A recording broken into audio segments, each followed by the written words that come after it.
Hello നമസ്കാരം, രഞ്ജിത്ത്. അനുഭവങ്ങൾ പാളിച്ചകളിലേക്ക് വീണ്ടും സ്വാഗതം. പലപ്പോഴും ഈ അനുഭവങ്ങൾ പാളിച്ചകളൊക്കെ പറയുന്ന സമയത്ത് ഞങ്ങൾ ആഗ്രഹിക്കുന്നത് ഇത് കൃത്യമായി നിങ്ങൾ മനസ്സിലാക്കുമെന്നും ഇത്തരത്തിലുള്ള അനുഭവങ്ങൾ നിങ്ങൾക്ക് ഒരു മുതൽക്കൂട്ടാവുമെന്നും ഒക്കെ വിചാരിച്ചിട്ടാണ്. പലപ്പോഴും നമുക്ക് പേരുകൾ കൃത്യമായി എടുത്തു പറയാൻ സാധിക്കാറില്ല. കാരണം ചിലപ്പോൾ ചില പരാജയ കഥകളായിരിക്കാം, അത് അവരുടെ ഇമേജിന് വലിയ കോട്ടം തട്ടുന്ന കാര്യങ്ങളായിരിക്കും. അതുകൊണ്ട് മാത്രമാണ് ഞങ്ങൾ പലപ്പോഴും സ്ഥലം മാറ്റി പറയുന്നതും പേരുകൾ മാറ്റി പറയുന്നതും ഒക്കെ. അപ്പോൾ അത്തരത്തിലുള്ളൊരു കഥ തന്നെയാണ് ഇന്നും പറയുന്നത്. ഞങ്ങളുടെ അടുത്ത് സമീപിച്ച ഒരു ലേണിംഗ് ആപ്പിനെ കുറിച്ചാണ്. ലേണിംഗ് ആപ്പുകൾ കൂടുപോലെ മുളച്ചു പൊന്തിക്കൊണ്ടിരിക്കുന്ന ഒരവസരമാണ്. ആയിരക്കണക്കിന് ലേണിംഗ് ആപ്പുകളാണ് കേരളത്തിൽ മാത്രമുള്ളത് എന്നുള്ളതാണ് സത്യം. പല ആളുകളും ധരിച്ചു വച്ചിരിക്കുന്നത് നമ്മളുടേത് മാത്രം എന്തോ യുണീക്കായിട്ടുള്ള ആപ്പാണെന്നാണ്. പലപ്പോഴും നമ്മുടെ അടുത്തെത്തുമ്പോഴാണ് ഇത്തരത്തിലുള്ള 10-15 ആപ്പുകൾ നമ്മൾ കാണിച്ചു കൊടുക്കുമ്പോഴാണ് മനസ്സിലാവുന്നത് ഇതിനകത്ത് ശക്തമായൊരു കോമ്പറ്റീഷൻ ഉണ്ട് എന്നുള്ളത്. ഇങ്ങനെ വന്ന ഒരു ആപ്പ് അത്യാവശ്യം കുറച്ച് നാളുകളായിട്ട് ഒരു 2 വർഷത്തോളമായി അവർ മാർക്കറ്റിലുണ്ട്. അത്യാവശ്യം മാർക്കറ്റ് ചെയ്ത് അത്യാവശ്യമൊക്കെ അവർ സെല് ചെയ്തിട്ടുണ്ട്. ഒരു സ്പെസിഫിക് ആയിട്ടുള്ള ഒരു ഡൊമൈനിലാണ് അവർ വർക്ക് ചെയ്തുകൊണ്ടിരിക്കുന്നത്. ആ ഡൊമൈനകത്ത് അത്യാവശ്യം അവർക്ക് സ്റ്റുഡൻസിന് കിട്ടിയിട്ടുണ്ട്, കുറച്ച് പ്ലേസ്മെൻ്റ് ഒക്കെ അവർ കൊടുത്തിട്ടുമുണ്ട്. എന്നാൽ അവരിപ്പോഴും പ്രോഫിറ്റബിൾ ആയിട്ടുള്ള രീതിയിലല്ല പോയിക്കൊണ്ടിരിക്കുന്നത്. എന്നാൽ ഇതിൻ്റെ ഒരു പ്രത്യേകത, ഏറ്റവും ആദ്യം തന്നെ ഇത്തരം ഒരു ലേണിംഗ് ആപ്പ് അദ്ദേഹത്തിൻ്റെ സ്വന്തം ഫണ്ട് ഉപയോഗിച്ച് ഡെവലപ്പ് ചെയ്യും. ഏകദേശം ഒരു 40-50 ലക്ഷം രൂപയോളം ഇൻവെസ്റ്റ് ചെയ്തിട്ടാണ് അദ്ദേഹം ഒരു ആപ്പ് ഡെവലപ്പ് ചെയ്യുകയും ഏകദേശം ഒരു 10-50 ലക്ഷത്തോളം രൂപ മുടക്കിക്കൊണ്ട് അദ്ദേഹം വലിയ ഒരു ഓഫീസ് അതിനുവേണ്ടി സെറ്റപ്പ് ചെയ്യുകയും ചെയ്തു. ഓഫീസ് എന്നൊക്കെ പറഞ്ഞാൽ താജ്മഹലൊക്കെ പോലെയുള്ള ഒരു ഓഫീസാണ്. അത്രയും മനോഹരമായ ഓഫീസ്. ഞെട്ടിപ്പോയി. കാരണം ഒരു ലേണിംഗ് ആപ്പിന് ഇത്തരത്തിലുള്ളൊരു ഓഫീസ് ഉണ്ടാകുമെന്ന് നമ്മൾ പ്രതീക്ഷിക്കുന്നില്ല. അപ്പം നമ്മളുടെ കൺസൾട്ടൻസ് അവിടെ പോകുമ്പോഴാണ് നമ്മൾ ഇത്തരത്തിലുള്ള ഭീകരമായിട്ടുള്ളൊരു ഓഫീസൊക്കെ നമ്മളവിടെ കാണുന്നു. അപ്പോൾ അതിനകത്ത് നടക്കുന്നത് കുറച്ച് ക്ലാസ് മുറികൾ മാത്രമാണ്. ക്ലാസ് മുറികളെല്ലാം വളരെ 5 സ്റ്റാർ ലെവലിലാണ് സെറ്റ് ചെയ്തിരിക്കുന്നത്. ചില ഓഫ്ലൈൻ സെഷനുകളും അവിടെ നടക്കുന്നുണ്ട്, പക്ഷെ കൂടുതലായിട്ടും ഓൺലൈൻ സെഷനുകളാണ് നടക്കുന്നത്. ഈ ഓൺലൈൻ സെഷനുകൾ എടുക്കാൻ വേണ്ടിയാണ് പലപ്പോഴും പല ക്ലാസ് റൂമുകളും ഉപയോഗിക്കപ്പെടുന്നത്. അപ്പോൾ കൃത്യമായിട്ട് എന്തിനാണ് ഇത്തരത്തിലുള്ളൊരു സെറ്റപ്പ് എന്ന് ചോദിച്ചാൽ അദ്ദേഹത്തിന് കൃത്യമായിട്ടുള്ള ഒരു ഉത്തരം പറയാനില്ല. പക്ഷേ അദ്ദേഹം പറയണ്ട എന്ന് വിചാരിച്ച് തന്നെ പറയാതിരുന്നതാണ് എന്നാണ് ഞങ്ങൾക്ക് തോന്നിയത്. കാരണം അദ്ദേഹം ഇത്തരത്തിലുള്ള ഇൻഫ്രാസ്ട്രക്ചർ ഉണ്ടാക്കിയിരിക്കുന്നത് അദ്ദേഹം പറയാതെ ഞങ്ങളോട് പറഞ്ഞൊരു കാര്യം, ഇതൊക്കെ കണ്ട് ആളുകൾ ഇംപ്രസ്ഡ് ആയി കഴിഞ്ഞാൽ മാത്രമേ എനിക്ക് ഫർദറായി ഫണ്ട് കിട്ടുകയുള്ളൂ എന്നുള്ളതാണ്. അപ്പോൾ ഇദ്ദേഹത്തിന് ഫണ്ട് കിട്ടുക എന്നുള്ളതാണ് ഉദ്ദേശം. അദ്ദേഹത്തിൻ്റെ ഉദ്ദേശം നടക്കുകയും ചെയ്തു. ഞങ്ങൾ ചെല്ലുന്നതിന് മുമ്പാണ്. ഏകദേശം 1 കോടി രൂപയിൽ ഇദ്ദേഹം ലേണിംഗ് ആപ്പ് ഉണ്ടാക്കുകയും ബാക്കിയുള്ള അത്യാവശ്യം ഇൻഫ്രാസ്ട്രക്ചറൊക്കെ ഉണ്ടാക്കിയിടുകയും ചെയ്തതിന് ശേഷം അദ്ദേഹം ഇത്തരം കാര്യങ്ങളൊക്കെ ഈ ആപ്പും ഈ ഇൻഫ്രാസ്ട്രക്ചറും ഒക്കെ കാണിച്ചുകൊണ്ട് ഏകദേശം 2 കോടി രൂപ അദ്ദേഹം കേരളത്തിൽ തന്നെയുള്ള മറ്റൊരു ഓൺട്രപ്രണറുടെയും, അദ്ദേഹം വേറൊരു ഫീൽഡിൽ ബിസിനസ് ചെയ്യുന്ന ആളാണ്. അദ്ദേഹത്തിന് കുറേ കാലമായിട്ട് അദ്ദേഹം ഈ ലേണിംഗ് എന്നൊക്കെ കേൾക്കുന്നുണ്ട്. ബൈജുവിനൊക്കെ കുറേ ഫണ്ട് കിട്ടിയ കാര്യമൊക്കെ അദ്ദേഹം മുമ്പ്, ഇപ്പോഴത്തെ കാര്യമല്ല, മുൻപ് കിട്ടിയ കാര്യമൊക്കെ അദ്ദേഹം കേട്ടിട്ടുണ്ട്. പല ആൾക്കാർക്കും ഇതുപോലെ 2000 കോടി കിട്ടുന്നു, 3000 കോടി കിട്ടുന്നു എന്നൊക്കെ പറഞ്ഞപ്പോൾ 2 കോടിയല്ലേ ചുമ്മാ ഇട്ട് നോക്കാം, 2000 കിട്ടിയാലോ എന്ന് വിചാരിച്ച് അദ്ദേഹവും ഫണ്ട് ഇട്ടിരിക്കുകയാണ്. നോക്കിയപ്പോൾ ഒരു ആപ്പുണ്ട്, ആപ്പ് കാണാൻ നല്ല ഭംഗിയുണ്ട്. ഇദ്ദേഹത്തിൻ്റെ ഓഫീസിൽ വന്നപ്പോൾ ഓഫീസാണെങ്കിൽ വേറെ ലെവലാണ്. ഇങ്ങനെയാണ് പല ആൾക്കാരും വലിയ വലിയ ചതിക്കുഴികളിൽ വീഴുന്നത്. അപ്പോൾ ഇത് 2 കണ്ട് മാത്രമാണ് അൾട്ടിമേറ്റ്ലി അയാൾ 2 കോടി രൂപ കൊടുക്കുന്നത്. പല ആൾക്കാർക്കും അതിശയം തോന്നും, ഇങ്ങനെയൊക്കെ പൈസ കൊടുക്കുന്ന ആളുകളുണ്ടോ? സത്യം പറയാമല്ലോ, ഇത്തരത്തിലുള്ള ഒരു 100 പേരെങ്കിലും ഞാൻ എൻ്റെ ജീവിതത്തിൽ ഈ പ്രൊഫഷണൽ ലൈഫിൽ കണ്ടിട്ടുണ്ട്. ഇത്തരത്തിൽ ടാഞ്ചിബിൾ ആയിട്ടുള്ള ബ്രോഷർ കണ്ടുകൊണ്ടും ക്ലാസ് റൂമുകളും അല്ലെങ്കിൽ ഓഫീസ് റൂമുകളും കണ്ടുകൊണ്ടും അല്ലെങ്കിൽ ഏതെങ്കിലും ഒരു ആപ്പൊക്കെ കണ്ടുകൊണ്ടും പൈസ മുടക്കുന്ന ആളുകളാണ്. ഇതിന് മാർക്കറ്റ് ഉണ്ടോ എന്ന് പോലും അന്വേഷിക്കാതെ പൈസ മുടക്കിയിട്ടുള്ള ആളുകളാണ്. അപ്പം കുറേ ഡിജിറ്റൽ മാർക്കറ്റിംഗ് പരിപാടികളൊക്കെ ചെയ്യുന്നുണ്ട്. അതിൻ്റെ ഭാഗമായിട്ട് കുറച്ച് അഡ്മിഷൻസ് ഒക്കെ നടക്കുന്നുണ്ട്. ആക്ച്വലി അവിടെ കുറച്ച് ക്ലാസ്സുകൾ നടക്കുന്നുണ്ട്. നമ്മളുടെ അടുത്തേക്ക് പുള്ളി വരുന്നത്, പുള്ളിക്ക് ഈ ബിസിനസ് എങ്ങനെ മുന്നോട്ട് കൊണ്ടുപോകണം എന്നുള്ള കൃത്യമായൊരു ക്ലാരിറ്റി വേണം. അതിൻ്റെ ഒപ്പം അത് പറയുമ്പോഴും അതിൻ്റെ ഒപ്പം അദ്ദേഹം പറയുന്ന ഒരു പ്രധാനപ്പെട്ട കാര്യം, അദ്ദേഹത്തിന് ഒരു വാല്യുവേഷൻ കൂടി കാണിച്ചിട്ടുള്ള ഒരു പിച്ച് ഡെക്ക് വേണം എന്നുള്ളതാണ്. അപ്പോൾ പിച്ച് ഡെക്ക് എന്തിനാണെന്ന് ചോദിച്ചു കഴിഞ്ഞാൽ ഇനിയും കുറച്ച് ആൾക്കാരുടെ അടുത്ത് ഇത് കാണിച്ചിട്ട് ഫണ്ട് മേടിക്കാനാണ്.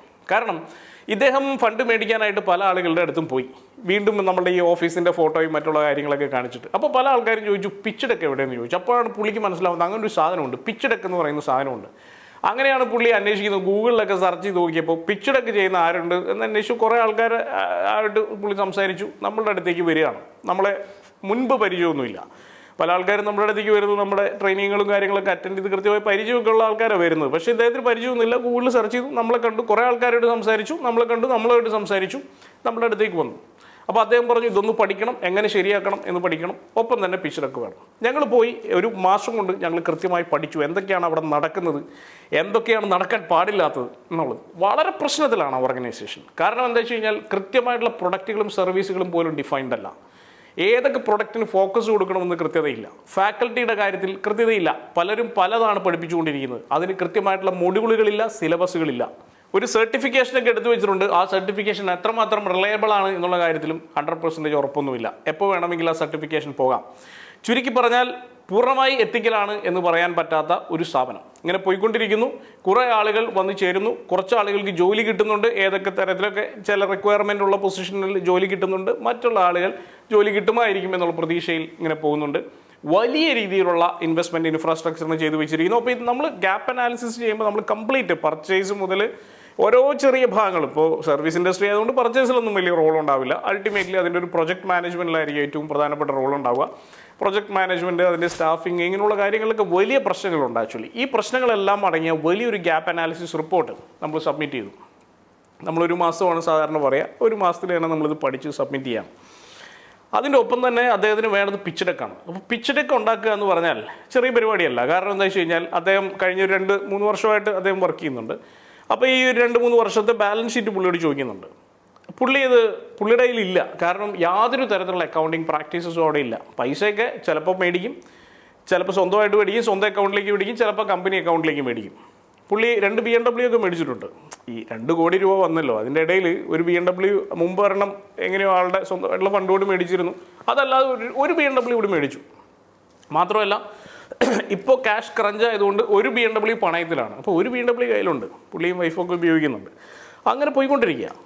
അതായത് യാതൊരു തരത്തിലുള്ള ഫൈനാൻഷ്യൽ മാനേജ്മെൻറ്റും ഇല്ലാത്ത, യാതൊരു അച്ചടക്കവും ഇല്ലാത്ത, കൃത്യമായിട്ടുള്ള യാതൊരു അക്കൗണ്ടിങ് പാറ്റേണും ഇല്ലാത്ത ഓർഗനൈസേഷൻ. നമ്മൾ പറഞ്ഞു, നിങ്ങൾ ഫർദർ ഫണ്ട് റേസ് ചെയ്യുന്നതിന് മുമ്പ് നിങ്ങളുടെ ബേസിക് ആയിട്ടുള്ള എല്ലാ പ്രാക്ടീസസും കറക്റ്റ് ആക്കണം. അക്കൗണ്ടിങ് പ്രാക്ടീസസ് എങ്കിലും അറ്റ്ലീസ്റ്റ് കറക്റ്റ് ആക്കണം.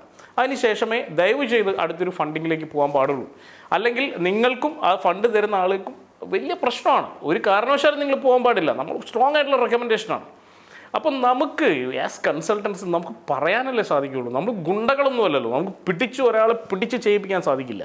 അയാളെ പറഞ്ഞ് മനസ്സിലാക്കാൻ ശ്രമിക്കുകയാണ്. അയാൾക്ക് മനസ്സിലാവുന്നില്ല. അയാളുടെ ആവശ്യം എന്താ വെച്ചാൽ അയാൾ എപ്പോഴും പറയുന്നത്, അല്ല അത് പിച്ചടക്ക് തരുമോ, പിച്ചടപ്പ് അയാൾ നിർബന്ധം പിടിക്കുമ്പോൾ നമ്മൾ പറയുകയാണ് പിച്ചടക്ക് ഉണ്ടാക്കണമെങ്കിൽ ആക്ച്വലി എന്താ വേണ്ടത്, ഇത്രയും നാളെ നമ്മുടെ പെർഫോമൻസ് കൃത്യമായിട്ട് വേണം. എത്ര നമ്മൾ മാർക്കറ്റിങ്ങിന് സ്പെൻഡ് ചെയ്തിട്ടുണ്ട്, ഓരോ കാര്യങ്ങൾക്ക് സ്പെൻഡ് ചെയ്തിട്ടുണ്ട്, എത്രയാണ് നമുക്ക് ഇൻകം കിട്ടിയിട്ടുള്ളത്, ജനറിക്കായിട്ട് പറഞ്ഞു എന്ന് മാത്രമേ ഉള്ളൂ. അത് ചുരുക്കി പറഞ്ഞാൽ നമ്മുടെ complete income expense statement, P&L, balance sheet ഇതൊക്കെ ഉണ്ടെങ്കിലാണ് നമുക്ക് ഒരു നല്ല പിക്ചറൊക്കെ ഉണ്ടാക്കാൻ സാധിക്കുക. കാരണം ഇതിനെ ബേസ് ചെയ്തിട്ട് അടുത്ത ഒരു 5 വർഷത്തേക്കുള്ള പ്രൊജക്ഷൻ ഉണ്ടാക്കി അതിനെ ബേസ് ചെയ്ത് വേണമെങ്കിൽ ഒരു ഡിസ്കൗണ്ടഡ് ക്യാഷ് ഫ്ലോ എന്ന് പറയുന്ന ഒരു മെത്തേഡിലൊക്കെ വർക്കൗട്ട് ചെയ്ത് ഒരു വാല്യുവേഷൻ ക്രിയേറ്റ് ചെയ്ത് ആ വാല്യുവേഷനെ ബേസ് ചെയ്തിട്ടാണ് നമ്മളൊരു പിക്ചറൊക്കെ ഉണ്ടാക്കുന്നത്. ഫോർ എക്സാമ്പിൾ, ഇപ്പോൾ വാല്യുവേഷൻ 10 കോടിയാണ് എന്ന് വിചാരിക്കുക.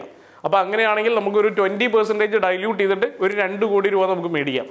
അപ്പോൾ ഇദ്ദേഹത്തിന് വേണ്ടത്, ഇദ്ദേഹം പറയുന്നത് ഇദ്ദേഹത്തിൻ്റെ ഓർഗനൈസേഷൻ ഇപ്പോൾ വാല്യൂ 100 കോടി രൂപയുണ്ടെന്നാണ്. അപ്പോൾ അദ്ദേഹത്തിൻ്റെ ആഗ്രഹം പുള്ളി പറയുകയാണ് 100 കോടി രൂപ അദ്ദേഹത്തിന് വാല്യുവേഷൻ ഉണ്ട് എന്നുള്ളതാണ്. ഏറ്റവും രസകരമായ കാര്യം, 1 കോടി രൂപ പോലും പുള്ളിക്ക് ടേൺ ഓവർ ആയിട്ടില്ല എന്നുള്ളതാണ്. 1 കോടി രൂപ പോലും ടേൺ ഓവർ ആവാത്ത ഒരു ഓർഗനൈസേഷൻ 100 കോടി രൂപ വാല്യുവേഷൻ വേണമെന്നുള്ളതാണ് പുള്ളിയുടെ ആവശ്യം. അപ്പോൾ പുള്ളി പറയുന്നത് നമ്മളോട്, അല്ല നിങ്ങൾ 100 കോടി വാല്യുവേഷൻ ആയിട്ടുണ്ട് എന്നുള്ള രീതിയിൽ നിങ്ങളൊരു ഡോക്യുമെൻ്റ് ഉണ്ടാക്കി തന്നാൽ മതിയെന്നാണ് പുള്ളിയുടെ ആവശ്യമുള്ളത്. അപ്പോൾ ഒരു കാരണവശാലും നമുക്ക് 100 കോടി രൂപ എന്ന് പറയുന്നത് ഹ്യൂജാണ്. അത് വലിയൊരു ചതിയാണ്. അപ്പം നമ്മളെ സംബന്ധിച്ചിടത്തോളം അങ്ങനെ ഉണ്ടാക്കി കൊടുക്കാൻ സാധിക്കില്ല.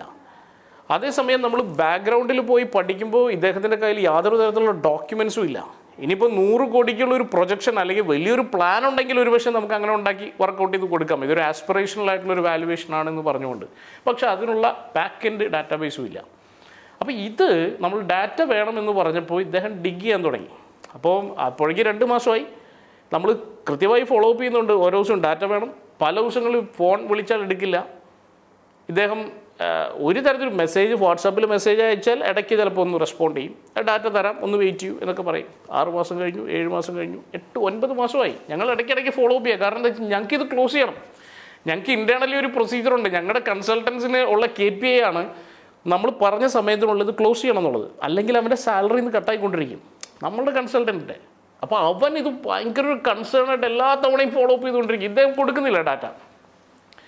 അപ്പോൾ അവസാനം പറഞ്ഞു, ഉള്ളത് വെച്ചിട്ട് നമുക്ക് കൊടുത്താലോ. ഉള്ളത് വെച്ചിട്ട് കൊടുക്കാൻ നോക്കുന്ന സമയത്ത് വളരെ അല്ലെങ്കിൽ കംപ്ലീറ്റ് അല്ല എന്ന് തോന്നുന്ന തരത്തിലുള്ള ഒരു വളരെ പൊള്ളയായിട്ടുള്ളൊരു പിച്ചടക്കാണ് ഉണ്ടാവുക.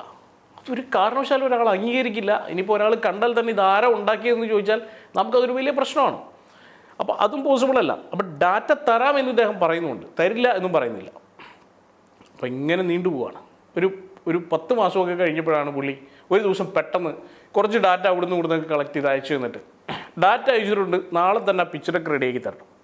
അപ്പോൾ ഇദ്ദേഹം വിചാരിക്കുന്ന ഈ പിച്ച് ഡെക്ക് എന്നൊക്കെ പറയുന്നത് ആ ഡാറ്റ വന്നു കഴിഞ്ഞാൽ ജസ്റ്റ് അത് പ്ലഗ് ഇൻ ചെയ്ത് നാളെ തന്നെ ഉണ്ടാക്കി കൊടുക്കുന്നു, സോഫ്റ്റ്വെയറിലിട്ട് ആ സാധനം അങ്ങ് റെഡിയാക്കി ഈ ഷാർജ ഷെയ്ക്കൊക്കെ അടിക്കുന്ന പോലെ എടുത്ത് കൊടുക്കുന്ന സാധനമാണെന്നാണ്. അല്ല, അതിൽ വർക്ക് ചെയ്യണം, അതിൽ അനലൈസ് ചെയ്യണം, ഈ പറയുന്ന ഡിസ്കൗണ്ടഡ് ക്യാഷ് ഫ്ലോ മെത്തേഡൊക്കെ വർക്കൗട്ട് ചെയ്തെടുക്കണം. Takes time. മിനിമം ഒരു 1-2 ആഴ്ചയെങ്കിലും എടുക്കുന്ന പരിപാടിയാണ്. ഇപ്പം നമ്മൾ പറഞ്ഞു ഒരു 1-2 ആഴ്ച എടുക്കും. ഇദ്ദേഹത്തിന് വെയിറ്റ് ചെയ്യാൻ സമയമില്ല, 2 ദിവസം തരാം പുള്ളി പറയുന്നു. നമ്മൾ പറഞ്ഞു ടേക്സ് ടൈം. ഓക്കെ പറഞ്ഞ് മനസ്സിലാക്കി, മീറ്റിങ്ങിനൊക്കെ ഇരുന്നു, ഓക്കെ എന്നൊക്കെ പറഞ്ഞു. 2 ദിവസം 3 ദിവസം കഴിഞ്ഞപ്പോഴേക്കും പുള്ളി ക്യാഷ് ക്രഞ്ചിലാണ്, വലിയ പ്രശ്നത്തിലാണ്. പുള്ളിയുടെ ടെൻഷൻ നമുക്ക് മനസ്സിലാവുന്നുണ്ട്. പക്ഷേ പുള്ളി അഗെയിൻ ചെയ്യാൻ പോകുന്നത് വലിയ ഈ പറഞ്ഞ ഇദ്ദേഹത്തിന് ഒരു തരത്തിൽ നമുക്ക് അംഗീകരിക്കാൻ പറ്റാത്ത വലിയ വാല്യുവേഷനാണ് പുള്ളി ചോദിച്ചുകൊണ്ടിരിക്കുന്നത്. പുള്ളിയുടെ ഒരു രീതി കണ്ടതൊന്നും ഈ വാല്യുവേഷൻ നമ്മൾ ഉണ്ടാക്കി കൊടുക്കുന്നതാണെന്ന് ഒരു കാരണവശാലും അല്ല. ഇത് വലിയ തെറ്റിദ്ധാരണയാണ് ആളുകളുടെ. വാല്യുവേഷൻ എന്ന് പറയുന്നത് നിങ്ങളുടെ ഓർഗനൈസേഷൻ്റെ പെർഫോമൻസിനെ ബേസ് ചെയ്തുകൊണ്ട്, നിങ്ങളുടെ മാർക്കറ്റിൻ്റെ പൊട്ടൻഷ്യലിനെ ബേസ് ചെയ്തുകൊണ്ട്, നിങ്ങളുടെ ടീമിൻ്റെ പൊട്ടൻഷ്യലിനെ ബേസ് ചെയ്തുകൊണ്ട്, നിങ്ങളുടെ ഗുഡ് വിൽ അടക്കം കൺസിഡർ ചെയ്തുകൊണ്ട് ഒക്കെ ഉണ്ടാകുന്നൊരു കാര്യമാണ്. പലതരത്തിൽ വാല്യുവേഷൻ ചെയ്യാം. അതിലൊരു മെത്തേഡാണ് ഈ DCF എന്ന് പറയുന്നത്. അപ്പോൾ ആളുകൾ ധരിച്ചിരിക്കുന്നത് ഇത് എൻ്റെ സാധനമാണ്, എനിക്ക് ഇഷ്ടമുള്ള വാല്യുവേഷൻ ഇട്ടൂടെ എന്നുള്ളതാണ്. അപ്പോൾ അദ്ദേഹത്തിന് ഇഷ്ടമുള്ള വാല്യുവേഷൻ ഉണ്ടെങ്കിൽ അദ്ദേഹം ഒരു ഡോക്യുമെൻ്റ് ഉണ്ടാക്കുകയാണ് നല്ലത്. അപ്പോൾ അദ്ദേഹത്തിന് അറിയാം, അദ്ദേഹം ഡോക്യുമെൻ്റ് ഉണ്ടാക്കി കഴിഞ്ഞാൽ അതിനൊരു ഒത്തൻറ്റിസിറ്റി ഉണ്ടാവില്ല. അപ്പോൾ ഒത്തൻറ്റിക് ആയിട്ടുള്ളൊരു ഡോക്യുമെൻ്റ് വേണം താൻ. ഇദ്ദേഹം സ്ഥിരമായി പ്രശ്നങ്ങൾ ഉണ്ടാക്കുകയാണ്. കണ്ടിന്യൂസായി അദ്ദേഹം പ്രശ്നങ്ങൾ ഉണ്ടാക്കിക്കൊണ്ടിരുന്നു. അങ്ങനെ അവസാനം ഉള്ള ഡാറ്റ വെച്ചുകൊണ്ട്, ഇപ്പോഴും കംപ്ലീറ്റ് അല്ല ഡാറ്റ, വളരെ കുറച്ച് അവിടുന്ന് ഇവിടുന്ന് സ്കാറ്റേഡ് ആയിട്ടുള്ള ഡാറ്റ വെച്ചുകൊണ്ട് നമ്മളൊരു വാല്യുവേഷൻ ഉണ്ടാക്കി കൊടുക്കുകയാണ്. ഞങ്ങൾ എങ്ങനെ നോക്കിയിട്ടും ഈ സാധനത്തിന് അദ്ദേഹം ആവശ്യപ്പെടുന്ന 100 കോടി വാല്യുവേഷനിലേക്ക് എത്താൻ സാധിക്കില്ല. ഒരു 10 കോടി വാല്യുവേഷൻ തന്നെ ഉണ്ടാക്കുന്നത് നമ്മൾ വളരെ ഒപ്റ്റിമിസ്റ്റിക് ആയിട്ട് പ്രൊജക്റ്റ് ചെയ്തിട്ടാണ്. അപ്പോൾ അദ്ദേഹം അതിനകത്ത് ഒട്ടും സാറ്റിസ്ഫൈഡ് അല്ല. 10 കോടി ഉണ്ടാക്കാനായിട്ട് അപ്പോൾ ഇദ്ദേഹം പറയുന്നത് വെച്ച് നോക്കിക്കഴിഞ്ഞാൽ നമ്മൾ ഈ നോട്ട് ഇങ്ങനെ അടിച്ചു കൊടുക്കുകയാണെന്നുള്ള ധാരണയിലാണ് പുള്ളി പറയുന്നത്. പറഞ്ഞു ഇതാണ് ലോജിക്കലായിട്ടുള്ളൊരു വാല്യുവേഷൻ. അതല്ലാതുള്ളൊരു വാല്യുവേഷനിൽ നിങ്ങൾ ഒരാളുടെ അടുത്തേക്ക് പോയാൽ നിങ്ങൾ ചെയ്യുന്നത് ശരിയല്ല, അയാൾ ചെയ്യുന്നത് ശരിയല്ല, ഞങ്ങൾ ചെയ്യുന്നത് ശരിയല്ല എന്നുള്ളൊരു സിറ്റുവേഷൻ വരിക. ലോ സിറ്റുവേഷനാണ് വരിക. അത് ശരിയായിട്ടുള്ളൊരു രീതിയല്ല. ഇദ്ദേഹം ഒരു തരത്തിലും സമ്മതിക്കുന്നില്ല. നമ്മളെക്കുറിച്ച് വളരെ മോശമായി കമൻറ്റ് ചെയ്തുകൊണ്ടിരിക്കുക. അപ്പോൾ ഒന്ന് ആലോചിച്ച് നോക്കൂ, ഇങ്ങനെയുള്ള പല ക്ലയൻസിൻ്റെ അടുത്തൂടെയും നമുക്ക് പോകേണ്ടി വരും. ചിലപ്പോൾ വളരെ അണത്തിക്കലായിരിക്കും. അയാൾക്ക് വേണ്ടി അണത്തിക്കലായിട്ട് നമുക്ക് ചെയ്തു കൊടുക്കാൻ പറ്റാത്തത് കൊണ്ട് നമ്മളെക്കുറിച്ച് മോശമായിട്ട് സംസാരിക്കുന്ന ആളുകൾ. അപ്പോൾ പലപ്പോഴും ഞാൻ പലപ്പോഴും നോക്കാറുണ്ടേ, ചിലപ്പോൾ സോഷ്യൽ മീഡിയയിലൊക്കെ അപൂർവമായിട്ട് നമ്മളുടെ വീഡിയോയുടെ താഴെ ചിലപ്പോൾ അപൂർവമായിട്ട് ചില കമൻറ്റുകൾ വരും. വളരെ അപൂർവമായി ഞാൻ കണ്ടിട്ടുള്ളൂ. കാരണം സർവീസിലൊക്കെ സാധാരണഗതിയിൽ ഒരു 50% വരെ ചിലപ്പം ഡിസാറ്റിസ്ഫാക്ഷൻ ഉണ്ടാവാം. ഞങ്ങളുടെ ഡിസാറ്റിസ്ഫാക്ഷൻ ലെവൽ വളരെ കുറവാണ്. അപ്പം നമുക്ക് നെഗറ്റീവ് കമൻറ്റ്സ് ഒക്കെ വരുമ്പോൾ നമ്മൾ നോക്കാറുണ്ട് ഇത് ആരാ ചെയ്യുന്നത്. ഞാൻ കണ്ടിട്ടുള്ള മിക്ക നെഗറ്റീവ് കമൻറ്റ്സിൽ ഞാൻ ഇന്നാൾ ഇൻസ്റ്റാഗ്രാമിൽ എൻ്റെ താഴെ ഒരു നെഗറ്റീവ് കമൻറ്റ് വന്നു. അപ്പോൾ നെഗറ്റീവ് കമൻറ്റ് വന്ന് നോക്കിയപ്പോൾ എന്താ വെച്ചാൽ നമ്മൾ കൺസൾട്ട് ചെയ്തിരുന്ന ഓർഗനൈസേഷനിൽ നിന്ന് നമ്മൾ അവിടെ സെയിൽസിൽ തട്ടിപ്പ് നടത്തിയിട്ട് നമ്മളായിട്ട് കണ്ടുപിടിച്ച് പിരിച്ചുവിട്ട സെയിൽസ് മാനേജറാണ്. പുള്ളിക്ക് നല്ല ദേഷ്യം ഉണ്ടാവും നമ്മളോട്. അപ്പം നമ്മളെക്കുറിച്ച് മോശമായിട്ട് എഴുതിയിരിക്കുക, നിങ്ങളെ അവർ പിരിച്ചുവിട്ടില്ലെന്നാണ് ചോദിക്കുന്നത്. അപ്പം ഞാൻ അതിൻ്റെ ഓർഗനൈസേഷൻ്റെ ഓണറെ ടാഗ് ചെയ്തു, പിന്നെ അവൻ ആ ഭാഗത്തേക്ക് വരുന്നില്ല. അപ്പം ഇത്തരത്തിൽ നമ്മൾ കൺസൾട്ട് ചെയ്യുന്ന മിക്ക സ്ഥലങ്ങളിലും നമുക്ക് ശത്രുക്കളുണ്ടാവും. ചിലപ്പോൾ ഓൺട്രപ്രനർ തന്നെയായിരിക്കും. പക്ഷെ അത് വളരെ അപൂർവമാണ്. ഇത്തരത്തിലുള്ള വളരെ അപൂർവം കേസുകളെ നമുക്ക് ഉണ്ടാവാറുള്ളൂ. കാരണം ഓൺട്രപ്രനർ തന്നെ ഒരല്പം തരികിടയാണെങ്കിൽ, മനസ്സിൽ തരികിടയാണെന്നുള്ളത് നാം പിന്നീടല്ല അറിയുക. തരികിട എന്ന് പറയുമ്പോൾ ചില ആളുകൾ ഓൺട്രപ്രണർഷിപ്പ് തന്നെ ഈ തരികിടയാണ് എന്ന് വിചാരിക്കുന്ന ആളുകളുണ്ടാവും. ജെന്യൂനായിട്ട് വിചാരിക്കുക ഓൺട്രപ്രണർ ആവണമെങ്കിൽ ഞാനൊരു തരികിട ആവണം എന്ന് വിചാരിച്ചിരിക്കുന്ന ആളുകളുണ്ട്. അത്തരത്തിലുള്ള ആളുകൾ നമ്മളുടെ അടുത്തേക്ക് വന്നാൽ നമുക്ക് അവനെ പറഞ്ഞ് മനസ്സിലാക്കുന്നതിനൊരു പരിധിയുണ്ട്. അപ്പോൾ അയാൾ വിചാരിക്കുന്ന ഈ തട്ടിപ്പിലൂടെയൊക്കെയാണ് നല്ല ഓൺട്രപ്രണർ ആവുന്നത്. കുറച്ച് തട്ടിപ്പ് നടത്തിയാലാണ് നമുക്കൊരു BMW കാറൊക്കെ മേടിക്കാൻ പറ്റുന്നത്. തെറ്റായ ധാരണയാണ്. നല്ല രീതിയിൽ അത് ചെയ്യാൻ സാധിക്കും. പല വലിയ ഓൺട്രപ്രണേഴ്സും നല്ല രീതിയിൽ ബിസിനസ് ചെയ്തിട്ട് അവിടം വരെ എത്തിയിട്ടുള്ളത്. തട്ടിപ്പ് മാത്രമാണെന്ന് തെറ്റിദ്ധരിക്കരുത്. അത് ചെയ്യാത്ത ആളുകൾക്ക് അത് മനസ്സിലാവില്ല. കൃത്യമായിട്ടുള്ള രീതിയിൽ, കൃത്യമായ സിസ്റ്റംസിൽ സ്ട്രീം ലൈൻഡ് ആയിട്ട് പോയ ആളുകൾക്ക് മാത്രമേ ഞാൻ പറയുന്നത് കണക്ട് ചെയ്യാൻ സാധിക്കൂ. അപ്പോൾ ഇത്തരത്തിൽ ഇദ്ദേഹം നമ്മളെക്കുറിച്ച് വളരെ മോശമായിട്ടൊക്കെ പറഞ്ഞു. അങ്ങനെ നമ്മളൊരു ഡോക്യുമെൻ്റ് കൊടുത്തു. ആ ഡോക്യുമെൻ്റ് പിന്നീട് അദ്ദേഹം തന്നെ കുറച്ച് തിരുത്തുകളൊക്കെ വരുത്തി. കാരണം അദ്ദേഹത്തിന് ഈ 10 കോടി വാല്യുവേഷനായിട്ട് പോകാൻ താല്പര്യമില്ല. പുള്ളി അതിൽ വാല്യുവേഷനൊക്കെ കൂട്ടി പല ആളുകളുടെ അടുത്ത് പോയി. അദ്ദേഹം ഒരു 6 മാസത്തോളം ഈ പറഞ്ഞ പോലെ പല സ്ഥലങ്ങളിൽ പോയി പിച്ച് ചെയ്തു. ഒരു സ്ഥലത്തുനിന്ന് ഫണ്ട് ലഭിക്കുന്നില്ല പുള്ളിക്ക്. കാരണം ഹ്യൂജ് വാല്യുവേഷനല്ലേ കാണിച്ചു വെച്ചിരിക്കുന്നത്. അവസാനം പുള്ളി വീണ്ടും നമ്മുടെ അടുത്ത് വരിക. ഇത്തരത്തിലുള്ള ആളുകളുടെ ഒരു പ്രത്യേകത എന്താ വെച്ചാൽ ഇവർക്ക് നാണം എന്ന് പറയുന്ന സാധനം ഉണ്ടാവില്ല. കാരണം ഇവർക്ക് എല്ലാം വളരെ താൽക്കാലികമാണ്. ആ സമയത്തുള്ള ഇമോഷൻസ് അങ്ങ് പ്രകടിപ്പിക്കുക എന്നുള്ളതാണ്. എന്നിട്ട് പറയുന്നു, നിങ്ങൾ ഒന്നുകൂടി ഒന്ന് മനസ്സിരുത്തിയിട്ട് നമ്മൾ അന്ന് സബ്മിറ്റ് ചെയ്ത ആ റിപ്പോർട്ടുണ്ടല്ലോ, അതായത് ഈ ഓർഗനൈസേഷനെ എങ്ങനെ അടുത്ത ലെവലിലേക്ക് കൊണ്ടുപോകാം, അതിൽ നമുക്കൊന്ന് ഫോക്കസ് ചെയ്ത് വർക്ക് ചെയ്താലോ. ഇത് നമ്മൾ കാലങ്ങളായിട്ട് പറഞ്ഞതാണ്. അതായത് ഫണ്ട് റേസ് ചെയ്യുന്നതിന് മുമ്പ് നിങ്ങൾ അതിനകത്ത് കുറച്ചൊന്ന് ഇൻവെസ്റ്റ് ചെയ്ത് അതൊന്ന് കറക്റ്റ് ചെയ്യും. അതിനുശേഷം ഫണ്ട് റേസ് ചെയ്യാൻ പോകും. അങ്ങനെയാണെങ്കിൽ തീർച്ചയായിട്ടും നിങ്ങൾക്ക് ഫണ്ട് ലഭിക്കും എന്ന് അന്നേ അന്ന് റെഡിയായിരുന്നില്ല. ഇത് മാർക്കറ്റിൽ പല ആളുകളുടെ അടുത്ത് പോയി റിജക്ഷൻ കേട്ട് ഇതാണ് സത്യമെന്ന് അവർ സ്വന്തമായി മനസ്സിലാക്കുക. പലപ്പോഴും അപ്പോൾ കൺസൾട്ടൻസിൻ്റെ റോൾ ആക്ച്വലി എന്താണെന്ന് അറിയാമോ? കാരണം ഞങ്ങൾ 2700-ൽ കൂടുതൽ ഇപ്പോൾ 2700-ൽ കൂടുതൽ ഓർഗനൈസേഷൻസിനെ നമ്മൾ കൺസൾട്ട് ചെയ്തിട്ടുണ്ട് കഴിഞ്ഞ 15 വർഷം കൊണ്ട്, പലതരത്തിൽ ചെറിയ കൺസൾട്ടിങ്ങും മെൻറ്ററിങ്ങും ഒക്കെ ആയിട്ട്. അത്രയും എക്സ്പീരിയൻസ് ഏത് ഡൊമൈൻ നിങ്ങൾ എടുത്ത് ചോദിച്ചോ, മിനിമം ഒരു 5 മുതൽ 10 വരെ ക്ലയൻസിനെങ്കിലും നമ്മൾ ഡീൽ ചെയ്തിട്ടുണ്ടോ എല്ലാ ഡൊമൈനിലും. 120-ഓളം ഡിഫറെൻറ്റ് ഡൊമൈൻസിൽ. അപ്പോൾ അത് തീർച്ചയായിട്ടും വലിയൊരു എക്സ്പീരിയൻസ് അല്ലേ. ഏത് യൂണിവേഴ്സിറ്റിയിൽ നിന്ന് അത് പഠിക്കാൻ സാധിക്കുക? ആ എക്സ്പീരിയൻസ് ആണ് ഞങ്ങൾ നിങ്ങൾക്ക് പറഞ്ഞു തരുന്നത്. ആ എക്സ്പീരിയൻസിന് വില കൊടുക്കണം. വില കൊടുത്തില്ലെങ്കിൽ ഓട്ടോമാറ്റിക്കലി നിങ്ങളുടെ വളരെ വിലപ്പെട്ട സമയം ഒരു പക്ഷെ പോകും. ഇപ്പോൾ നമ്മൾ അദ്ദേഹത്തിൻ്റെ സമീപിക്കാൻ പാടില്ലാത്തതാണ്, പക്ഷേ നമ്മളിതിനെ വളരെ ഹ്യൂമാനിറ്റേറിയൻ രീതിയിൽ എടുക്കുന്നത്. നമ്മളിപ്പോൾ അതിനെ ഒന്ന് റീവർക്ക് ചെയ്തുകൊണ്ടിരിക്കുക. അവരുടെ ഓർഗനൈസേഷൻ്റെ മൊത്തത്തിൽ ഒന്ന് റീസ്ട്രക്ചർ ചെയ്ത് സ്ട്രീം ലൈൻ ചെയ്തുകൊണ്ടിരിക്കുകയാണ്. ഫണ്ടിങ് തൽക്കാലം നിർത്തി വെച്ചിരിക്കുക. അദ്ദേഹം ഒരു റിലേറ്റീവിൻ്റെ കയ്യിൽ നിന്ന് കുറച്ച് പൈസ എടുത്തിട്ടാണ് ഇപ്പോൾ ഉള്ള അത്യാവശ്യം പ്രവർത്തനങ്ങൾ നടത്തുന്നത്. അതിനുശേഷം പൂർവാധികം ശക്തിയോടെ തിരിച്ചു വരണമെന്ന് ആവശ്യപ്പെട്ടിട്ടുണ്ട്. പക്ഷേ വളരെ സ്ട്രെയിറ്റ് ആയിട്ടുള്ള, വളരെ ഡിസിപ്ലിൻഡ് ആയിട്ടുള്ള, വളരെ ഓർഡർലി ആയിട്ടുള്ള രീതിയിൽ. അപ്പോൾ ഇത്തരത്തിലുള്ള വളരെ ഇൻട്രസ്റ്റിംഗ് ആയിട്ടുള്ള അനുഭവങ്ങളിലൂടെ നമ്മളുടെ സോൾ ഇട്ടാലും ചില ആളുകൾക്ക് മനസ്സിലാവില്ല. അവർ വിചാരിക്കുന്നത് അവരെ പോലെ നമ്മളും പറ്റിക്കാൻ വേണ്ടി തന്നെ ഇരിക്കുകയെന്നാണ്. That's absolutely wrong. അപ്പോൾ ഒന്നുറപ്പിച്ചോളൂ, നമ്മളുടെ സർവീസസ് എല്ലാം ആക്ച്വലി നമ്മൾ ഹാർട്ട് ആൻഡ് സോൾട്ട് ടച്ച് ചെയ്യുന്നത്. നമുക്ക് ഇൻറ്റേർണലി വളരെ സ്ട്രോങ് ആയിട്ടുള്ള KPIs ഉണ്ട്. അവരിൽ വലിയ മാറ്റങ്ങൾ ഉണ്ടാവണം എന്നുള്ളത് നമ്മുടെ കൺസൾട്ടൻസിൻ്റെ അപ്രൈസലിൽ തന്നെ ഏറ്റവും പ്രധാനപ്പെട്ട ഒരു കാര്യമാണ്. നിങ്ങളുടെ ക്ലയൻറ്റിൽ വിജയകരമായിട്ടുള്ള മാറ്റങ്ങൾ ഉണ്ടാകണം എന്നുള്ളത്. അപ്പോൾ അവർ അതിനു വേണ്ടി ഡെഡിക്കേറ്റഡ് ആയിരിക്കുമല്ലോ. അപ്പോൾ ഇത് വളരെ ഇൻട്രസ്റ്റിംഗ് ആയിട്ടുള്ളൊരു എക്സ്പീരിയൻസ് ആയിരുന്നു. നിങ്ങൾക്ക് ഇത്തരത്തിലുള്ള ചിന്തകളുണ്ടെങ്കിൽ, അതായത് വലിയ വാല്യുവേഷനൊക്കെ വെറുതെ ഉണ്ടാക്കിയിട്ട് പൈസ ഉണ്ടാക്കാമെന്നുള്ളൊരു ധാരണ ഉണ്ടെങ്കിൽ, അതൊക്കെ വളരെ മലർപ്പൊടിക്കാരുടെ സ്വപ്നമാണ് എന്ന് വേണമെങ്കിൽ പറയേണ്ടി വരും. അതൊക്കെ വളരെ നൈമിഷികമായിട്ടുള്ള കാര്യങ്ങളാണ്. അതൊന്നും സസ്റ്റെയിൻ ചെയ്യില്ല. അപ്പോൾ കൃത്യമായിട്ടുള്ളൊരു സ്ട്രക്ചറുള്ള നല്ല മാർക്കറ്റുള്ള ഒരു ഓർഗനൈസേഷൻ ബിൽഡ് ചെയ്യുക. അതിനെ വെച്ചുകൊണ്ട് നിങ്ങൾക്ക് വാല്യുവേഷനിലേക്കൊക്കെ പോവാം. കൃത്യമായിട്ടുള്ള സ്ട്രക്ചറും സിസ്റ്റംസും നല്ലൊരു ടീമും ഒക്കെ ഉണ്ടെങ്കിൽ ബെറ്റർ ആയിട്ടുള്ള വാല്യുവേഷൻ നിങ്ങൾക്ക് കിട്ടുകയും ചെയ്യും. തീർച്ചയായിട്ടും ഫണ്ട് ഒരു നല്ല ഏഞ്ചൽ ഇൻവെസ്റ്ററോ പ്രൊഫഷണൽ ആയിട്ടുള്ള VC ഒക്കെ തന്നെ നിങ്ങളുടെ അടുത്ത് ഇൻവെസ്റ്റ് ചെയ്യുകയും ചെയ്യും. All the best.